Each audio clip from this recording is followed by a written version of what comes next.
నమస్కారం అమరావతి న్యూస్ కి స్వాగతం ఈనాటి వార్తా విశేషాలు మంగళగిరి ఎయిమ్స్ లో జరిగిన తొలి స్నాతకోత్సవ కార్యక్రమానికి భారత రాష్ట్రపతి ద్రౌపది ముర్ము ముఖ్య అతిథిగా హాజరయ్యారు ఈ సందర్భంగా ముఖ్యమంత్రి నారా చంద్రబాబు నాయుడు రాష్ట్రపతికి శాల్వా కప్పి సన్మానించారు అలాగే తిరుమల శ్రీవారి మెమోంటోను బహుకరించారు ఆ తర్వాత జరిగిన కార్యక్రమంలో 49 మంది ఎంబీబీఎస్ విద్యార్థులకి రాష్ట్రపతి పట్టాలు అందజేయడం జరిగింది మెరిట్ సాధించిన 4 విద్యార్థులకి బంగారు పతకాలు బహుకరించారు కార్యక్రమంలో రాష్ట్రపతితో పాటు రాష్ట్ర గవర్నర్ నజీర్ సీఎం చంద్రబాబు కేంద్ర మంత్రులు ఆయుష్ ప్రకాష్ రావు రాష్ట్ర మంత్రులు నారా లోకేష్ సత్యకుమార్ యాదవ్ తదితరులు పాల్గొన్నారు. Opportunity our daughters excel in every field.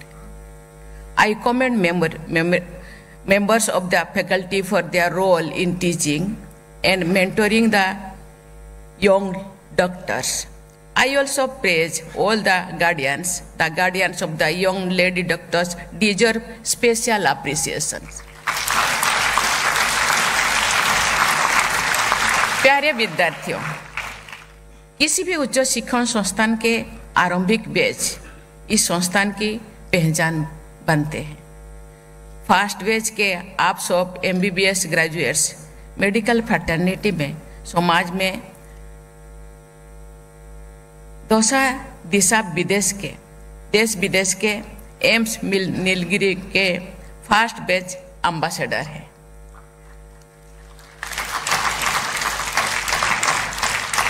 अपने इस विशेष भूमिका को ध्यान में रखते हुए आप सब इस संस्थान के गौरव को बढ़ाने का प्रयास करते रहेंगे।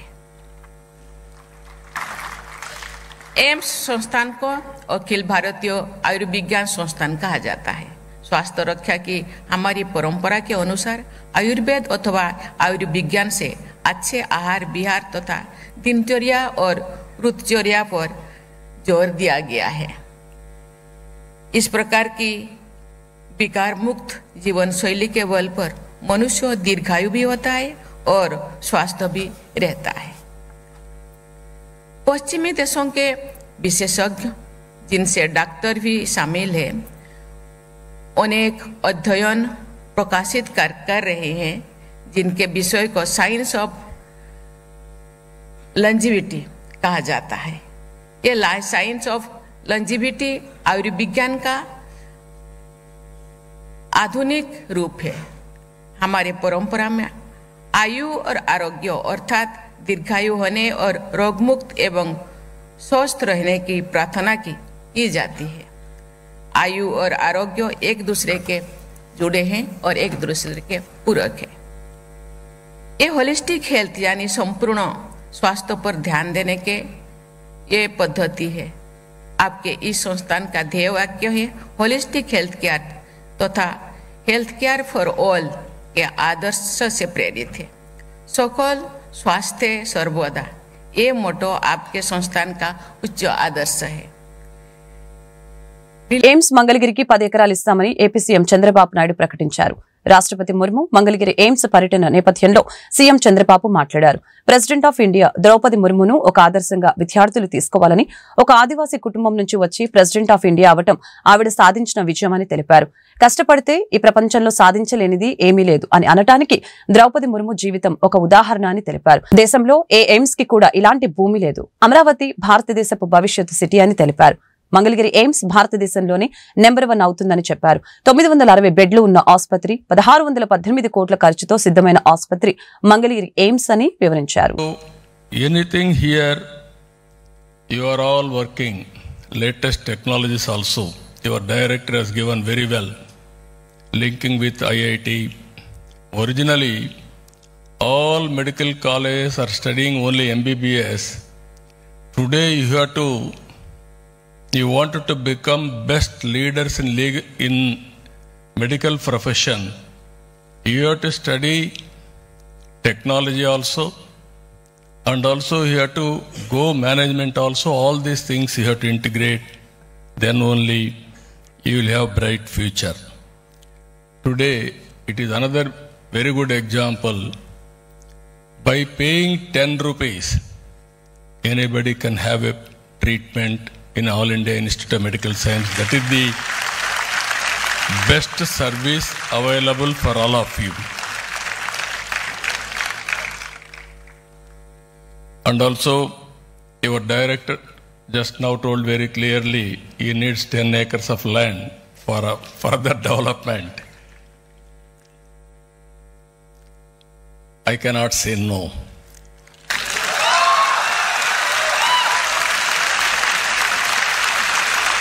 Immediately we will give that land wherever he select. As on today, 183.11 acres we have given. Not the quantum of land, but the quality of land. If you can see the quality nowhere. Even I am jealous now to study here, if possible. That is how it is there. Recently we had some problems of water, all these things. In future you won't have any problem. Either water or approach roads or power supply or storm water and also anything for that matter. This is our top priority. We will do everything for building this institute, one of the most beautiful institute here. And also, this 10 acres, your management is trying to develop in Kolanakonda research block, School of Public Health, IIT, AIMS as a joint venture, Medtronic Center, they want to establish. జీవిడ్లో మాజీ మంత్రి జోగి రమేష్ పాల్గొన్న ఘటన అందరికీ బాధ కలిగించిందని TDP మాజీ MLC Buddha Venkanna ఆవేదన వ్యక్తం చేశారు. సీఎం చంద్రబాబు ఇంటిపైకి వెళ్లిన వ్యక్తి జోగి రమేష్ అని, నీచంగా దూషణలు చేసి చంద్రబాబుకి బాధ కలిగించిన వ్యక్తి జోగి రమేష్ అని దుయ్యపట్టారు. అటువంటి నాయకుడితో టీడీపీ మంత్రి నేతలు కలిసి ర్యాలీ చేయడం బాధ కలిగించిందని చెప్పుకొచ్చారు. ఈ విషయమే బుద్దా వెంకన్న తన కార్యాలయంలో విలేకరులతో మాట్లాడారు. ఈ సందర్భంగా ఆయన మాట్లాడారు.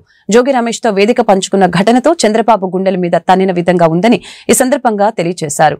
అలాగనే మా నాయకులకు నేనేమి అనలేను అని, కానీ అలా జరగకుండా చూసుకోవాల్సిందని ఈ సందర్భంగా తెలిపారు.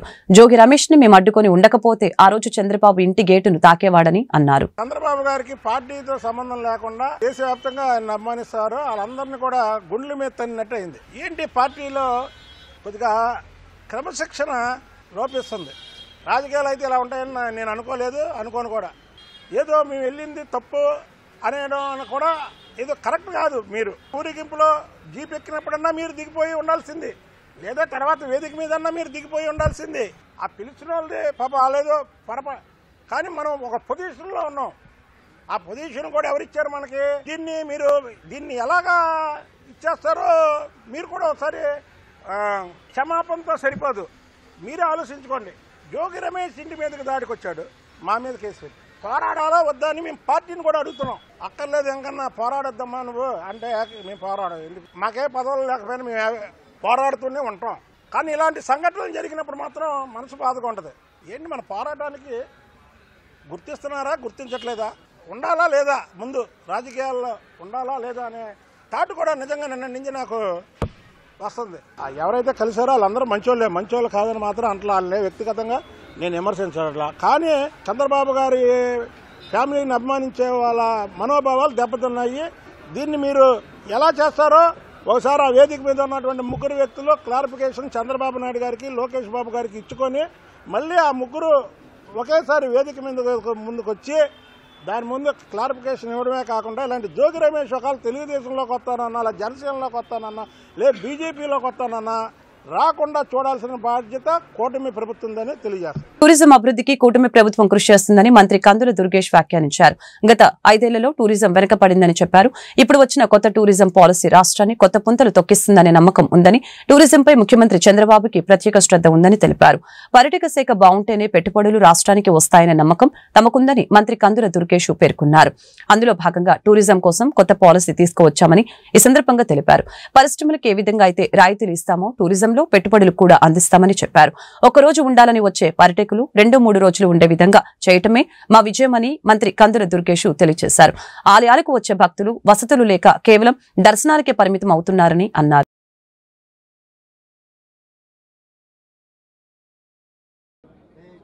ముఖ్యమంత్రి గారు, ఉప ముఖ్యమంత్రి గారు కలలు కంటున్నటువంటి అందమైనటువంటి ఆంధ్రప్రదేశ్ను తయారు చేయడానికి తొలిమెట్టుగా ఈ కాన్క్లేవ్ ఏర్పాటు చేసుకోవడం జరిగింది. చాలా రోజులుగా అనుకుంటా ఉన్నాం, ఈ పార్టీ అధికారంలోకి వచ్చిన తర్వాత, ఈ కూటమి ప్రభుత్వం వచ్చిన తర్వాత పర్యాటక రంగం ఏదైతే గతంలో నష్టపోయిందో దాన్ని పునరుద్ధరించాలని, మళ్ళీ పట్టాలెక్కించాలనేటువంటి ఆలోచనతోటి ముఖ్యమంత్రి గారు ఇచ్చినటువంటి తోడ్పాటుతోటి ఇవాళ ఒక అద్భుతమైనటువంటి పర్యాటక పాలసీని తీసుకురావడం జరిగింది, టూరిజం పాలసీ 24-29.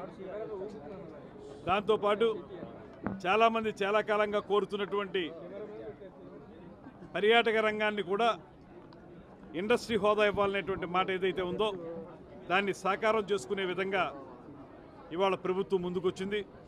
ఈ రెండు అంశాలని దృష్టిలో పెట్టుకుని ప్రభుత్వం చేసేటువంటి ఈ కార్యక్రమాలని ప్రజలకు తెలియజెప్పడానికి ముందుగా ఎవరైతే పర్యాటక ప్రాజెక్టులతోటి ఇప్పటికే ప్రజల్లోకి వెళ్ళారో, లేకపోతే కొత్త ప్రాజెక్టులు చేపట్టాలనేటువంటి ఔత్సాహికులు ఉన్నారో వారందరినీ ఒక వేదిక మీదకి తీసుకొచ్చి వారికి ప్రభుత్వం చేస్తున్నటువంటి ప్రయత్నాలను తెలియజెప్పి తద్వారా రాబోయే 5 సంవత్సరాల కాలంలో రమారమి 25,000 కోట్ల రూపాయల పెట్టుబడుల్ని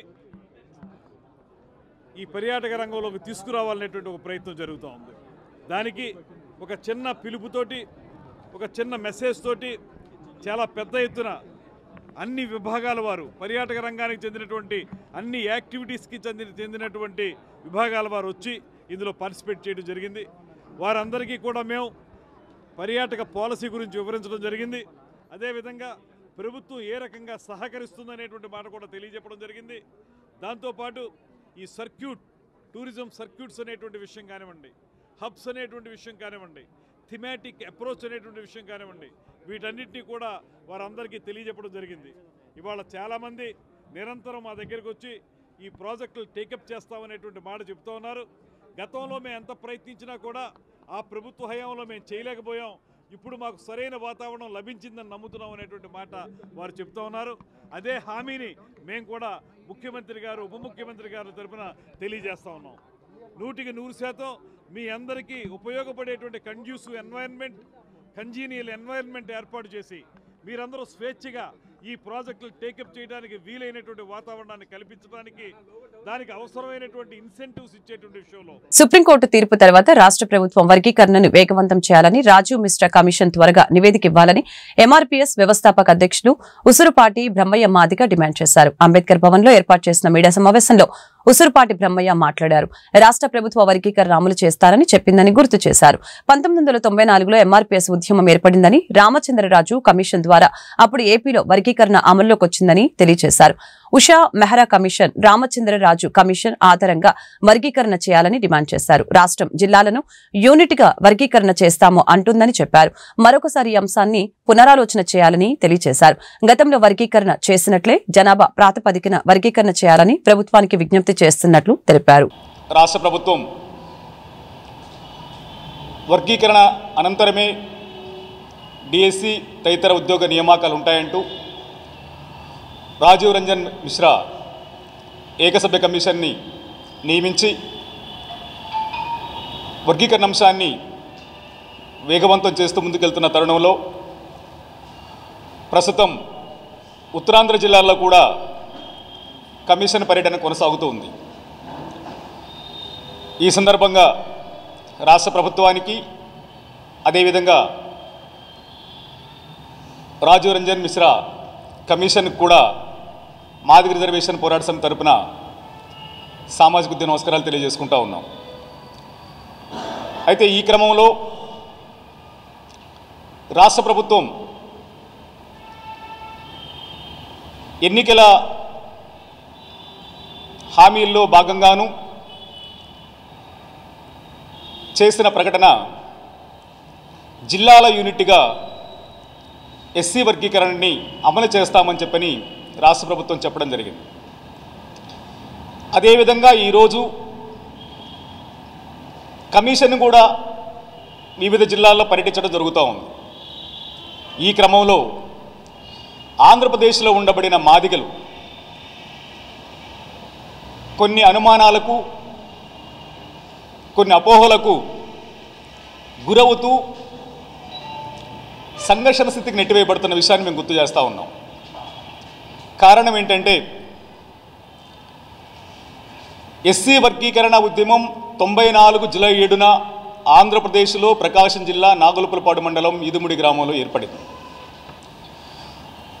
94లో ఎంఆర్పిఎస్ ఉద్యమం ఏర్పడిన నాటి నుండి అప్పుడు ముఖ్యమంత్రిగా నారా చంద్రబాబు నాయుడు గారే ఉన్నారు. ఆయనే 1996 సంవత్సరంలో రామచంద్రరాజు కమిషన్ ఏర్పాటు చేయడం జరిగింది. 97కి రామచంద్రరాజు కమిషన్ సిఫార్సుల ఆధారంగా ఆంధ్రప్రదేశ్లో వర్గీకరణకు అమలుకి ప్రయత్నం చేయడం జరిగింది. అదే క్రమంలో సోదరులు హైకోర్టును ఆశ్రయించడం, హైకోర్టు కూడా సింగిల్ బెంచ్ కొట్టివేయడం, మళ్ళా డివిజన్ బెంచ్ ఏదైతే వర్గీకరణ జీవో ఉందో దానికి గవర్నర్ ఆర్డినెన్స్తో రాష్ట్రపతి ఆమోదంతో అమలు చేసుకోవచ్చని చెప్పడం, తదనుగుణంగా చంద్రబాబు నాయుడు గారి హయాంలోనే రాష్ట్రపతి ఆమోదంతో 1999 నుండి 2004 వరకు వర్గీకరణ అమలు జరగడం జరిగింది. ఆల్ ఇండియా పెన్షన్స్ డే సందర్భంగా రైల్వే పెన్షన్స్ వెల్ఫేర్ అసోసియేషన్ ఆధ్వర్యంలో గుంటూరు అరండల్పేట యోగి భవన్ నందు సమావేశం నిర్వహించారు. రైల్వే డీఆర్ఎం రామకృష్ణ మాట్లాడుతూ రైల్వే పెన్షనర్లకి డిసెంబర్ 16న లోక్ అదాలత్ నిర్వహించామని డీఆర్ఎం తెలిపారు. పెన్షనర్లకి సంబంధించిన సమస్యల్ని చాలా వరకు పరిష్కరించామని, మిగిలిన సమస్యల్ని డిసెంబర్ 31లోగా పరిష్కరించడం జరుగుతుందని ఈ సందర్భంగా హామీ ఇచ్చారు. అనంతరం పెన్షనర్లని డీఆర్ఎం రామకృష్ణ సత్కరించారు. కార్యక్రమ ముఖ్య అతిథిగా ADRM Simon, senior DPO Sheikh Shajab Anoor మరియు association president K Narayana Reddy, divisional secretary Raghava Babu, assistant secretary G Sudhakar Rao, Koteswararao, Adinarayana, Ramakrishna పెన్షనర్లు పాల్గొన్నారు. అండ్ ఈ రోజు పెన్షనర్స్ డే సందర్భంగా మీ అందరికీ శుభాకాంక్షలు కూడా. మా ఏడీఆర్ఎం గారు చెప్పినట్టు అంత మెచ్యూరిటీ నాలో లేదు. Because I am still child at heart. ఎంతమంది అందమైన రాజులు చూస్తున్నాను. ఇంత వయసు వచ్చినా కానీ చాలా అందంగా కనిపిస్తున్నాను.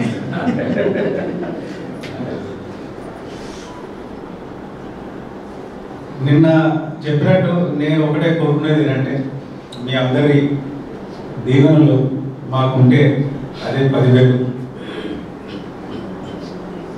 అండ్ మీ సంతోషానికి ఎక్కడ కూడా ఎప్పుడు కూడా మన రైల్వే అడ్మినిస్ట్రేషన్ అడ్డు రాకూడదని నేను భావిస్తున్నాను. మీ సమస్యలు అనేది ఒక పెద్ద సమస్యగా, మీ సంతోషాన్ని చేసేటట్టుగా అటువంటి పరిస్థితి రాకూడదు అని చెప్పేసి మీ పరిష్కారాలకి, మీ సమస్యలకి పరిష్కారం ఎప్పుడు కూడా మన సీనియర్ డిఎఫ్ఎం గారు అందజేస్తారని భావిస్తున్నాను. ఇలాగే నిన్న మన మీటింగ్ అయిన తర్వాత ఒక మన సీనియర్ డిఎఫ్ఓ, సీనియర్ డిఎఫ్ఎం వాళ్ళ డీలర్స్ తోటి కూర్చోబెట్టి సెన్సిటైజేషన్ చేయడం జరిగింది. ఏంటంటే పెన్షనర్ సమస్యలు అనేది కూడా ఒక విత్ గుడ్ హార్ట్ అండ్ ఒక సింపతి తోటి ఒక సమస్యని ఎంపథైజ్ చేసుకొని పరిష్కారం అందజేయాలి. ఎంత త్వరలో అందజేస్తే అంత మంచిది, మీకు అంత దీవెనలు పొందుతారని చెప్పేసి సెన్సిటైజేషన్ చేయడం జరిగింది. ఈ సందర్భంగా నిన్న అందరూ వచ్చినట్టున్నారేమో, నిన్న అందరూ వచ్చుంటారు. సో నిన్న దాదాపుగా తిరుమలలో ప్రోటోకాల్ దర్శనాల స్కామ్ వెలుగు చూసింది. ప్రోటోకాల్ అర్హత లేని వారికి ప్రోటోకాల్ దర్శనాలు ఏర్పాటు చేసినట్లుగా బయటపడింది. డిఫెన్స్ ఉద్యోగి బ్రహ్మయ్య కల్నల్ విశ్వప్రసాద్ పేరుతో ప్రోటోకాల్ దర్శనాలు మంజూరు చేసినట్లుగా తెలుస్తోంది. డిఫెన్స్ ఉద్యోగి బ్రహ్మయ్య ఈ విధానాన్ని చేశారు. టీటీడీ విజిలెన్స్ అధికారుల తనిఖీల్లో ఈ వ్యవహారం అంతా బయటపడింది. బ్రిగేడియర్ హోదా కలిగిన వారికి మాత్రమే ప్రోటోకాల్ దర్శనాలకు అర్హత ఉంటుంది. కానీ అర్హత లేని వారిని కూడా పెద్ద హోదాలో ఉన్నట్లుగా చూపుతూ వీఐపీ బ్రేక్ దర్శనాలకి దరఖాస్తు చేసుకున్న ఆర్మీ ఉద్యోగి బ్రహ్మయ్య విషయం వెలుగులోకి వచ్చింది. ఎప్పటి నుంచో ఆర్మీ ఉద్యోగి బ్రహ్మయ్య అర్హత లేని వారికి ఆర్మీ తరపు నుంచి సిఫార్సు లేఖలు పెడుతూ బ్రేక్ దర్శనాలు చేస్తున్నాడు. అర్హత లేని వారికి క్యాడర్ కన్నా ఎక్కువ క్యాడర్ కి పెంచి వాళ్ళకి ప్రోటోకాల్ బ్రేక్ దర్శనాలని చేయించాడు. కేంద్ర కేబినెట్ ఆమోదించిన జమిలి ఎన్నికల రాజ్యాంగ సవరణ బిల్లును లోక్సభలో కేంద్ర ప్రభుత్వం ప్రవేశపెట్టింది. ఒకే దేశం ఒకే ఎన్నిక పేరుతో తేనున్న 129వ రాజ్యాంగ సవరణ బిల్లుతో పాటు మరొక బిల్లును కేంద్ర న్యాయశాఖ మంత్రి అర్జున్ రామ్ మేఘ్వాల్ సభలో ప్రవేశపెట్టారు. అయితే బిల్లు ఆమోదానికి 361 మంది ఎంపీల మద్దతు అవసరం ఉంది. ఎన్డీఏకి 293 మంది ఎంపీల మద్దతు ఉంది. ఇండియా కూటమికి 235 మంది ఎంపీల బలం ఉంది. అయితే జమిలి బిల్లును ప్రతిపక్షాలు వ్యతిరేకిస్తూ ఉన్నాయి. మరొక వైపు లోక్సభ ఎంపీలకి కాంగ్రెస్ ఇప్పటికే విప్ జారీ చేసింది. ఇవాళ సభకి తప్పనిసరిగా హాజరు కావాలని ఆదేశించింది. లోక్సభలో one nation one election bill ప్రవేశపెడుతున్న నేపథ్యంలో తమ ఎంపీలను కాంగ్రెస్ పార్టీ అప్రమత్తం చేసింది. వన్ నేషన్ వన్ ఎలక్షన్ బిల్లుపై సభలో చర్చ చేపట్టారు. ఈ బిల్లుకు ఎన్డీఏ మిత్రపక్షమైన టీడీపీ సంపూర్ణ మద్దతు తెలిపింది. ఈ మేరకు ఆ పార్టీకి చెందిన కేంద్ర మంత్రి పెమ్మసాని చంద్రశేఖర్ సభకు తెలిపారు. మరొక వైపు కాంగ్రెస్, సమాజ్వాదీ పార్టీ, టీఎంసీతో సహా పలు విపక్ష పార్టీల ఎంపీలు ఈ బిల్లుకు వ్యతిరేకత వ్యక్తం చేశారు. రాజ్యాంగానికి వ్యతిరేకంగా రాజ్యాంగ సవరణ బిల్లు తెచ్చారని సమాజ్వాదీ పార్టీ ఎంపీ ధర్మేంద్ర యాదవ్ తెలిపారు. జమిలి బిల్లు రాజ్యాంగ మౌలిక స్వరూపానికి విరుద్ధమని, దీన్ని తక్షణమే ఉపసంహరించుకోవాలని కాంగ్రెస్ ఎంపీ మనీష్ తివారీ అన్నారు. మరొక వైపు టీఎంసీ ఎంపీ కళ్యాణ్ బెనర్జీ మాట్లాడుతూ జమిలి ఎన్నికలంటే రాష్ట్రాల హక్కులను దెబ్బతీయటమేనని, ఇది ప్రజాస్వామ్యానికి వైరస్ లాంటిదంటూ తీవ్రంగా వ్యతిరేకించారు.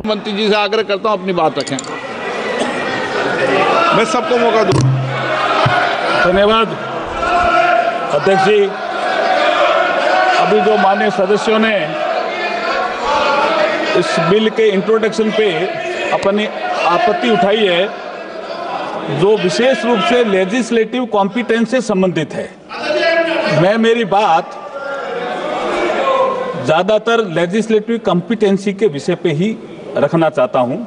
माननीय सदस्यों द्वारा rules of procedure and conduct of business in Lok Sabha के रूल 72 में वर्णित procedure when introduction of A bill opposed, इसके तहत जो आपत्तियां उठाई गई है वो उसके बारे में मैं कुछ बातें माने सदन में कहना चाहता हूं। सर, एक विषय आया कि एक समय ये विषय आया कि आर्टिकल 368 का ये उल्लंघन करता है। माननीय अध्यक्ष जी, आर्टिकल 368 संविधान में जो संशोधन करने की प्रक्रिया है उसके बारे में बताता है, संसद को शक्ति देता है। तो ऐसा तो है नहीं कि 368 संविधान में ही लिखा हुआ है। प्लीज माननीय सदस्य। के बाद एक विषय आया कि संविधान का अनुच्छेद 327 है, ये सदन को विधानमंडलों के चुनाव के संबंध में प्रावधान करने का जो अधिकार देता है, उसके बारे में आप क्या कहना चाहते हो? तो मैं ये कहना चाह रहा हूं कि संविधान का अनुच्छेद 327 संसद को पार्लियामेंट को अधिकार देता है, विधानमंडलों के चुनाव के संबंध में प्रावधान करने का अधिकार देता है। इसमें कहा गया है कि संविधान के प्रावधानों के अधीन संसद समय समय पर कानून द्वारा संसद के किसी भी सदन या विधानमंडल के किसी भी सदन के चुनाव से संबंधित सभी मामलों के संबंध में प्रावधान कर सकती है। Sir, it is a constitutional provision. मैं वही बता रहा हूं। किसी राज्य की मतदाता सूची की तैयारी, निर्वाचन क्षेत्रों का परिसीमन और ऐसे सदन या सदनों के उचित गठन को सुनिश्चित करने के लिए आवश्यक अभी सभी मामले इसमें शामिल हैं। టీడీపీలో మాజీ మంత్రి జోగి రమేష్ వ్యవహారం రచ్చరేపింది. పార్టీ కార్యక్రమంలో జోగి రమేష్ పాల్గొనడంపై సీఎం చంద్రబాబు, మంత్రి నారా లోకేష్ తీవ్ర ఆగ్రహం వ్యక్తం చేశారు. ఈ విషయంపై మంత్రి పార్థసారథి క్లారిటీ ఇచ్చారు. నారా లోకేష్ ని వాళ్ళ పార్థసారథి కలిసి క్లారిటీ ఇచ్చారు. నూజివీడు ఘటన వివరాలని మంత్రి పార్థసారథి వెల్లడించారు. సీఎం చంద్రబాబు, నారా లోకేష్ ఇచ్చిన గౌరవాన్ని తానెప్పుడు మర్చిపోనని మంత్రి పార్థసారథి తెలిపారు. మాజీ మంత్రి జోగి రమేష్ ఎపిసోడ్ లో మరొకసారి తాను పార్టీ హైకమాండ్ కార్యకర్తలకి క్షమాపణ చెప్తున్నట్లు తెలిపారు. గౌడ సామాజిక వర్గం వాళ్ళు ప్రోగ్రాం డిజైన్ చేశారని గుర్తు చేశారు. జోగి రమేష్ ను సడన్ గా చూసి తాను షాక్ గురయ్యానని చెప్పారు. జోగి రమేష్ కి చిల్లర చేష్టలు చేయడం వెన్నుతో పెట్టిన విద్య అని విమర్శించారు. తాను టీడీపీ సిద్ధాంతాలను బలంగా నమ్ముతానని అన్నారు. వైసీపీ తానులో నుంచి చించుకొని బయటకు వచ్చానని చెప్పారు. టీడీపీ కార్యకర్తలు తనను ఆదరించారని అన్నారు. నూజివీడులో తనను టీడీపీ కార్యకర్తలు భుజం మీద వేసుకొని గెలిపించారని గుర్తు చేశారు. భవిష్యత్తులో ఇలాంటి ఘటనలు జరగకుండా జాగ్రత్త వహిస్తానని తెలిపారు. తనను ఎవరెవరు కలుస్తున్నారనేది కూడా తనకు తెలియచేయాలని ఇంటెలిజెన్స్ అధికారుల్ని కోరానని మంత్రి పార్థసారథి పేర్కొన్నారు. నాయకులు చాలా స్పష్టంగా ఉంది. ముఖ్య ఇన్వైటీస్ అందరూ కూడా తెలుగుదేశం పార్టీ నాయకులు. వారు కావాలంటే 11ంటికి ముందు ఫిక్స్ చేశారు కాబట్టి అప్పుడైనా వచ్చేయచ్చు, లేదా తర్వాతైనా వచ్చేయచ్చు. పూర్తిగా తెలుగుదేశం జనసేన ఆధ్వర్యంలో జరుగుతున్న కార్యక్రమంలో ఈ విధంగా వచ్చి ఇటువంటి వైషమ్యాలు చేయటం, ఇటువంటి చిల్లర చేష్టలన్నీ కూడా వారికి వెన్నతో పెట్టిన విద్య. తర్వాత నాకు జోగి రమేష్ గారికి వ్యక్తిగత బలమైన సంబంధాలు ఏమీ లేవని చెప్పేసి కూడా నేను చెప్తా ఉన్నాను. నేను ఆలోచించింది ఏమిటంటే గౌర సంఘీయులందరూ కూడా ఎంతో అభిమానంతో ఎంతో గొప్పగా అక్కడ దాదాపు 300-400 వెహికల్స్తో ర్యాలీ అన్నీ పెట్టి గొప్పగా చేసుకుంటున్నారు. కాబట్టి వారికి మనం సహకారం అందిస్తే మన పార్టీకి గౌడ సోదరుల సపోర్ట్ ఇంకా పెరుగుతుందని చెప్పేసి నేను ఆలోచించాను తప్పితే వేరే విధంగా ఆలోచించలేదు. నేను తెలుగుదేశం పార్టీ సిద్ధాంతాలని, చంద్రబాబు నాయుడు గారి నాయకత్వాన్ని, లోకేష్ బాబు గారి నాయకత్వాన్ని బలంగా నమ్మి పార్టీ బలోపేతం అవడానికి మాత్రమే నేను పోరాటం చేస్తానని చెప్పేసి మనం చేస్తాను. రాబోయే రోజుల్లో ఇటువంటి మనస్తాపాలు ఏమీ జరగకుండా ఉండటం కోసం కార్యకర్తలందరికీ కూడా మరొకసారి నేను సారీ చెప్తూ భవిష్యత్తులో ఇటువంటి జరగకుండా తగు చర్యలు తీసుకుంటా అని చెప్పేసి కూడా మనం చేస్తాను. వైకాపా నేత పేర్ని నాని పేదల బియ్యం బొక్కేసి నీతి కబులు చెబుతున్నారని ఏపీ మంత్రి కొల్లు రవీంద్ర ధ్వజమెత్తారు. పేర్ని నానిపై చట్ట ప్రకారం చర్యలు తీసుకుంటామని మంత్రి స్పష్టం చేశారు. 90 లక్షల విలువైన 187 టన్నుల బియ్యాన్ని తినేశారని దుయ్యపట్టారు. పేర్ని కుటుంబం అంతా పరారీలోనే ఉందన్న మంత్రి కొల్లు రవీంద్ర దొంగ అయిన పేర్ని నానికి పరామర్శలు విడ్డూరంగా ఉన్నాయని చెప్పారు. వైకాపా అంతా దొంగల పార్టీనేనని అర్థమవుతుందని చెప్పారు. కృష్ణా జిల్లా మచిలీపట్నంలో పేర్ని నానికి చెందిన గిడ్డంగిలో రేషన్ బియ్యం మాయంపై అధికారులు చర్యలు చేపట్టారు. గోడౌన్లో ఉన్న రేషన్ బియ్యాన్ని మచిలీపట్నంలోని మార్కెట్ యార్డుకు తరలించారు. 8 లారీల ద్వారా లారీకి 500 బస్తాలను లోడ్ చేసి తరలిస్తున్నారు. పొట్లపాలెం గ్రామంలోని పేర్ని నానికి చెందిన గోడౌన్లో 185 టన్నుల రేషన్ బియ్యం మాయం కావడంపై గోడౌన్ యజమానిగా ఉన్న పేర్ని నాని సతీమణి జయసుధపై పోలీసులు క్రిమినల్ కేసు నమోదు చేసిన సంగతి తెలిసిందే. ఈ క్రమంలో పౌర సరఫరాల శాఖ అధికారులు సంబంధిత గోడౌన్ లో ఉన్న రేషన్ బియ్యం నిల్వలన్నింటినీ మచిలీపట్నం మార్కెట్ యార్డుకి తరలిస్తున్నారు. గోడౌన్ పరిసరాలకి ఎవరూ రాకుండా వైకాపా కార్యకర్తలు కాపలా కాస్తున్నారు. ప్రజల్ని దోచుకు తిని నీతి కబుర్లు చెప్పే పేర్ని నాని గారు క్లియర్గా బుక్ అయిపోయాడు. ఇవాళ ఈ కూటమి ప్రభుత్వం అరాచకాల్ని ఉపేక్షించం, గతంలో చేసినటువంటి మొత్తం అన్ని స్కామ్లు కూడా వెలుగు తీస్తాం. ఈరోజు మీరు చేసినటువంటి మీ తప్పిదాలే మిమ్మల్ని నడి రోడ్డు మీద బట్టలు తీసి నిలబెట్టాయి. ప్రతిదానికి నీతి కబుర్లు చెప్తూ ముందుకు బయలుదేరతాడు. అయ్యా పేర్ని నాని గారు, ఇవాళ పేద ప్రజలకి చెందాల్సినటువంటి బియ్యాన్ని నువ్వు బొక్కింది వాస్తవమా కాదా? దాదాపు 3708 బస్తాలు, 187 టన్నులు, దాదాపు 90 లక్షల రూపాయలు ఖరీదు చేసే బియ్యాన్ని లారీలు నీ సొంత గోడౌన్స్ నుంచి పోర్టు ద్వారా రేషన్ బియ్యం స్కాముల్లో ఇది కొంత భాగం మాత్రమే మేము అనుకుంటా ఉన్నాం. ఇంకా అసలు స్కాములు మొత్తం కూడా చాలా ఉన్నాయి. అవన్నీ కూడా బయటకు వస్తాయి. ఇవాళ మరి నీతి కబుర్లు చెప్పే పేర్ని నాని గారు అడ్రస్ లేకుండా కుటుంబం మొత్తం కూడా గ్యాలప్స్ అయిపోయారు. ఏ గోడూరికి పారిపోయాడో అడ్రస్ లేకుండా వెళ్ళిపోయి నిన్నొచ్చి మరి లెటర్ ఇస్తారు, బియ్యం పోయింది వాస్తవమే, డబ్బులు కట్టేస్తా అంటే దొంగతనం చేసి దొంగ వెళ్ళి డబ్బులు కడితే దొరైపోతాడా? అయ్యా పేర్ని నాని గారు, మీరు కూడా మీ సొంత గోడౌన్స్లో దొంగతనం చేసి ప్రభుత్వానికి నేను డబ్బులు కట్టేస్తానంటే నువ్వు సచ్చిరు కాదు. చట్టం ఊరుకోదు. చట్టం మిమ్మల్ని ఖచ్చితంగా ఇవాళ మీ అవినీతి దాహానికి మీ ఆడవాళ్ళని కూడా తీసుకొచ్చి రోడ్డు మీద నిలబెట్టారు కదయ్యా. గుంటూరు నగరపాలక సంస్థ పరిధిలో పారిశుద్ధ్య పనుల్ని ప్రణాళికబద్దంగా చేపట్టాలని గ్యాంగ్ వర్కుల ద్వారా డ్రైన్లు, సమస్యాత్మక ప్రాంతాలు శుభ్రం చేయడంపై ప్రజారోగ్య అధికారులు దృష్టి సారించాలని నగర కమిషనర్ పులిస్ శ్రీనివాసులు ఐఏఎస్ తెలిపారు. మంగళవారం కమిషనర్ ఏటి అగ్రహారం, ఎన్జీఓ కాలనీ, సాయినగర్, నల్లపాడు, బుడంపాడు, శ్రీనివాసరావు తోట తదితర ప్రాంతాల్లో పర్యటించారు. అభివృద్ది పనుల్ని ఆక్యుపెన్సీ కోసం దరఖాస్తు చేసుకున్న బహుళ అంతస్తు భవనాన్ని పరిశీలించి అధికారులకి తగు ఆదేశాలు జారీ చేశారు. ఈ సందర్భంగా కమిషనర్ మాట్లాడారు. నగరంలో మైక్రో ప్యాకెట్స్ వారీగా చేపట్టే పారిశుద్ధ్య పనుల్లో మెరుగుదల ఉండాలని, డ్రైన్లను శుభ్రం చేయటం లేదని పలు ఫిర్యాదులు అందుతున్నట్లు తెలియజేశారు.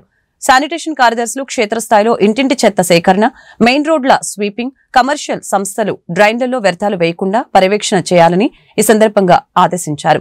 ఎన్జీఓ కాలనీ పార్క్ ని పరిశీలించి ఓపెన్ జిమ్ పరికరాల మరమ్మతులు గురవటం ప్రత్యక్షంగా పరిశీలించి తక్షణమే మరమ్మతులు చేయాలని, పెండింగ్ పనులపై పార్కు వాకర్స్ కమిటీతో చర్చించి ప్రతిపాదనలు సిద్ధం చేయాలని డీఈఈని ఆదేశించడం జరిగింది. బుడంపాడులోని హిందూ క్రిస్టియన్ శ్మశాన వాటికల్ని పరిశీలించారు. మౌలిక వసతుల కల్పనపై చర్యలు తీసుకోవాలని, ప్రధానంగా నీటి వసతి వెంటనే కల్పించాలని తెలిపారు. ఈ వార్తలు ఇంతటితో సమాప్తం. మరొక బులెటిన్లో మళ్ళీ కలుద్దాం. నమస్కారం.